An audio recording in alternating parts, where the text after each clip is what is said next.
Alright, what is up everybody? Little Game Ready 4 here, and today we have another true creepy horror stories animated animation by Llama Arts, and I'm with my little brother Jace, and we're going to Hi. react to this animation, and some people's probably going to come in this room right now, but let's get into it.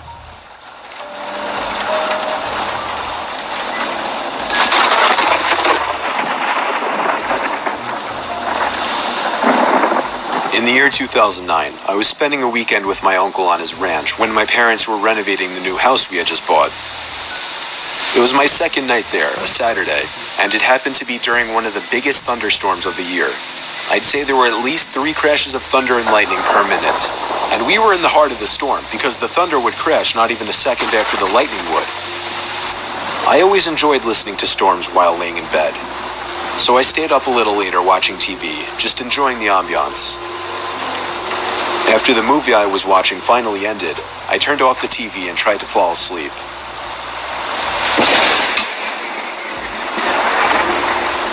As I heard the lightning strike from outside, I could have sworn I heard some kind of metallic thud coming from outside at the same time. I didn't pay it too much mind. 20 seconds later, I could have sworn I heard it again. A very distinct metallic thud coming from outside to match the timing of the lightning. I really don't mean to make this sound like a cliche horror story, but my uncle really is a kind of creepy guy, and I was never close with him even remotely. So for that reason, I didn't feel right going to wake him up. I just tried to forget about it. Now I was getting concerned. What the hell could that be?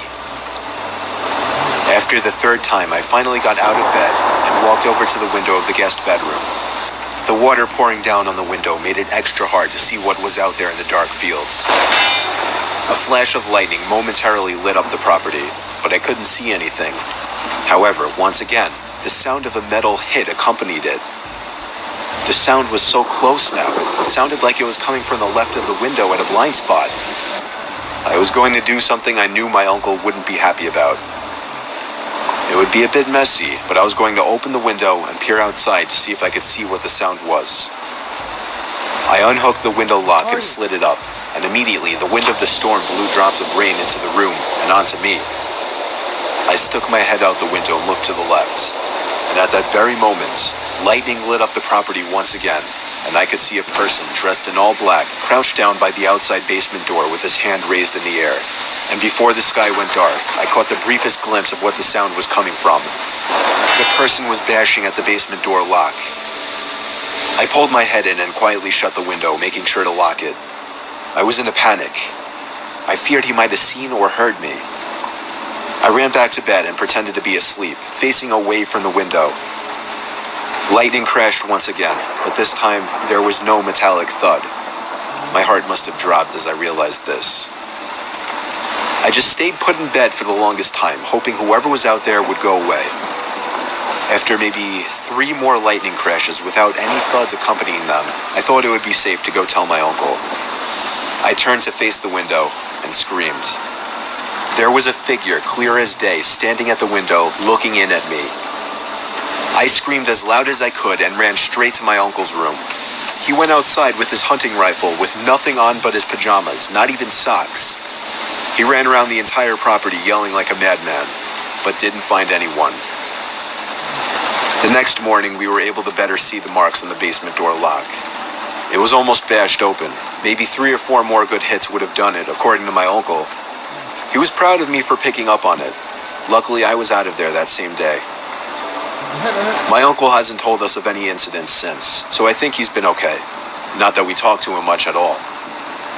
I'm grateful I stayed up a little later that night watching that movie, because I may have just stopped a robbery, or possibly much worse.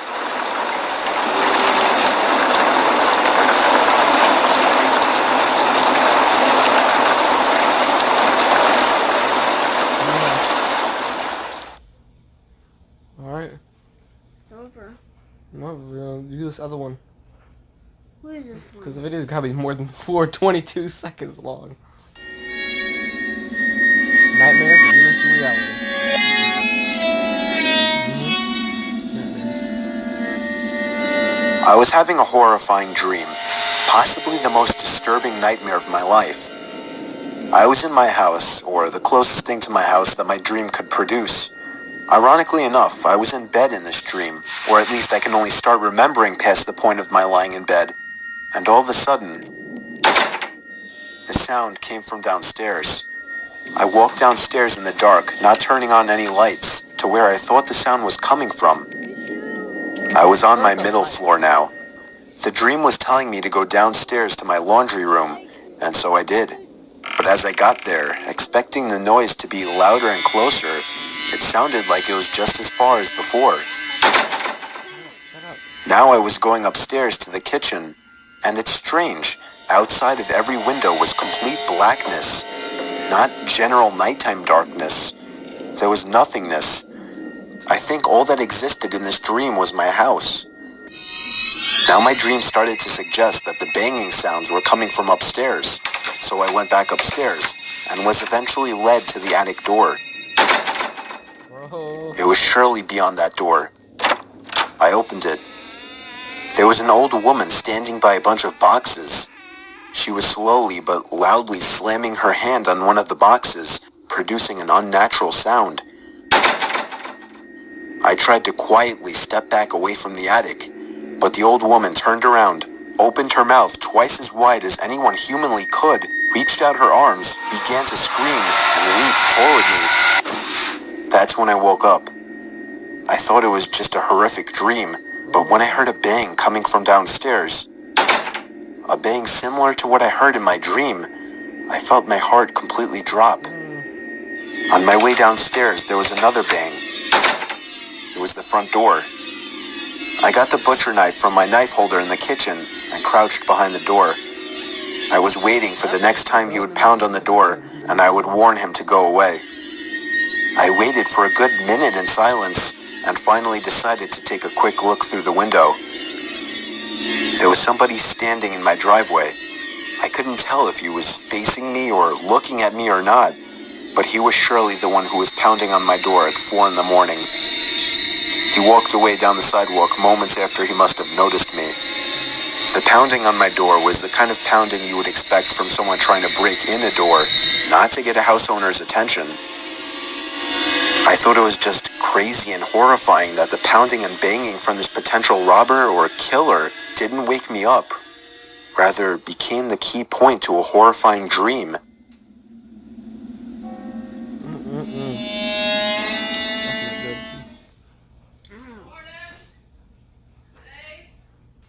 Yeah.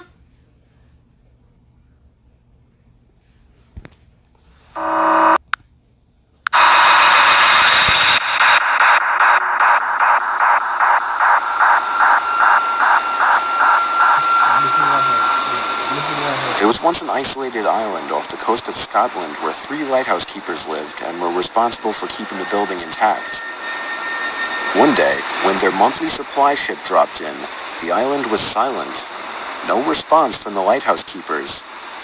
Eventually, the captain and some crew members went to investigate and found a disturbingly empty lighthouse.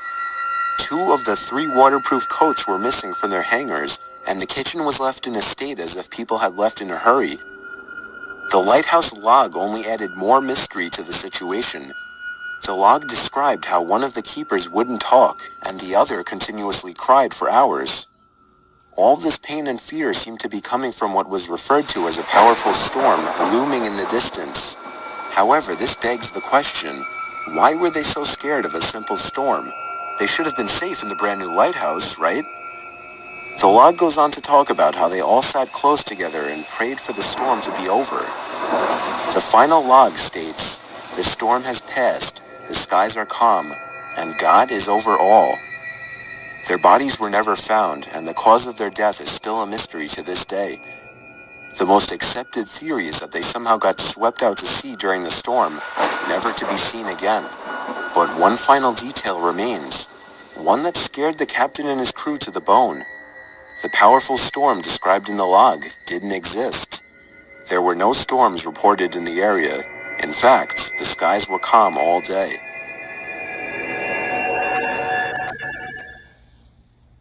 Wow. over. Got one more, Jace.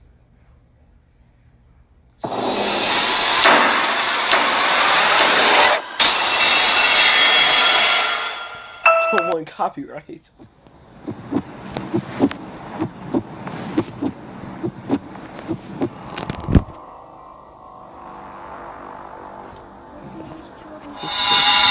I was out doing a delivery one late night. It was probably the longest drive I had ever taken for a pizza delivery. From the pizza place I worked at, it was a 20-minute drive, which isn't too crazy out where I live. Plus, they ordered 4 large pies, so I figured it was a party and I would get a much bigger tip. Navigating the dirt roads at night was always annoying, though. I pulled up to the given address. It was some old, sketchy-looking building, literally in the middle of a forest clearing. No, please. There were no cars parked anywhere, or any lights on. I put my car in park and called my boss. I asked him to reread the address at least 3 times to make sure I typed it in right, but that checked out. I could tell he was in a really bitchy mood, and he told me to at least knock on the door and check it out. He would normally get mad if we took back 1 pie, but I was afraid of what he would do if I brought back 4. I was insanely unnerved, but got out anyway and forced myself to the front door of the building. There was no doorbell, so I just knocked really hard. I heard nothing and didn't really expect to hear anything. I was extremely disappointed, not because nobody answered the door, but because I was realizing that it was all a waste of time and gas. I knocked 1 more time out of desperation, and then began to hear some kind of rustling noises from inside of the building. Boy, you know how fast I would have... I knocked again and yelled that I was the pizza guy. There was silence now. I felt a bit more uncomfortable now than before. But before I could turn around, I noticed something at the window. There was someone looking through the window. I couldn't tell if it was a man or a woman. All I noticed were their eyes. Their eyes were open wider than I knew possible, staring intently at me. I was disturbed enough by this and dropped the pizzas and ran back to my car. The shitty thing wouldn't start until turning the key for the 3rd time. I drove off the grass and back onto the dirt road, but I felt the car rocking about, shaking and bumping. Something wasn't right. I didn't make it far from the building before I started hearing a sharp scraping sound coming from outside. There was so much resistance that I couldn't even drive. The car came to a stop. I got out of the car to check what the hell was wrong. A chill ran up my spine as I began to feel like my heart was constantly skipping beats. My tires had been slashed and had completely fallen off the rim. Not just the front though. All 4 tires were slashed. I realized somebody did this when I was knocking on the door to that building. Instead of running, I got back in the car and locked the doors. I was so close to that building, I could practically see it from where I was, if it weren't for the trees blocking the view. I dialed 911 and explained everything to the operator. She told me the cops would be over as soon as possible and that I need to stay hidden. I asked her if it was advisable to stay in the car or run, and she told me it would be best to stay in the car with the door locked. She asked me to stay on the line with her until the cops arrived. My whole body was shaking. In all directions, there was nothing but dark, seemingly endless forest. I knew it would take forever for the cops to get there.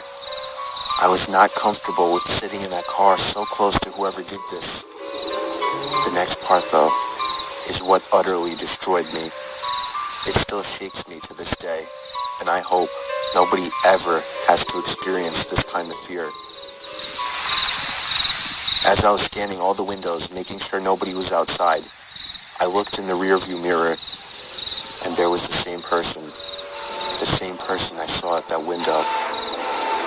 Eyes open wider than ever. I could see now that it was a woman, and and I could ever so slightly see a smile begin to spread across her face. I opened my door and full-on sprinted into the woods, not caring how much noise I made. I ran until I was out of breath, which didn't take long, and I hid behind a giant log on the ground. I tried to cover my loud breathing with my hand as I waited and waited for what felt like hours until I finally heard sirens in the distance. I gathered up all the stamina I had left to run all the way back in the direction of the dirt road. Eventually, the glowing red and blue lights came into view, and I had never felt better in my life. They were parked in front of my car, investigating with flashlights. I came out yelling at them like a lunatic to help me. I fell to the floor and started to gag, almost throwing up from running so much.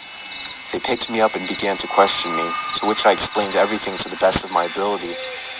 One of the two cars drove over to the building, and the two officers began to search the building. They came back with nothing except for a couple of spiky objects. These objects were exactly the same as the ones used to slash my tires. The cops guessed that it was some kind of sick, demented couple, being that I saw the woman, but unfortunately they were never found. And that still kills me to this day. I obviously quit my job right after that and started working at a local grocery store. I know that I'll never forget seeing that woman at the back of my car. I bet you won't.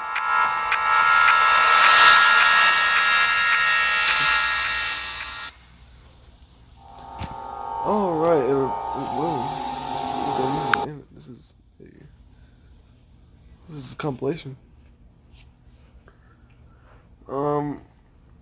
Alright guys, that's the end of this video. Hope you liked it. Please like and subscribe, and y'all have a nice day. Peace. Bye. Lisa, what do you have to say? Peace and quiet. Yeah, and turn on post notifications, please. Sure.